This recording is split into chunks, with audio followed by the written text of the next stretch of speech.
How to fix cursor jumping in your Windows. Hello guys, this is Atticus and welcome back to another tutorial video. In today's video, I'll teach you guys how you can fix your cursor jumping in your Windows device. So without any further ado, let's dive right into it.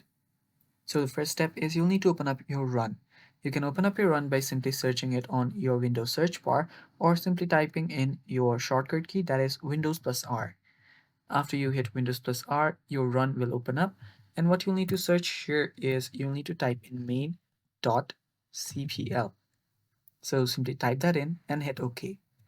After that, your mouse properties will open up like this. After you're here, you will see a lot of different options. So you will need to head over to an option that says pointer options. So it's right here in the middle. And after you're here under motion, you will need to select this checkbox that says enhance pointer precision. So check that box in and tap on apply and then tap on OK. After you do that, your problem should get fixed. And that's basically it for today's video as well. Thanks for watching. Stay tuned for more upcoming videos and bye bye.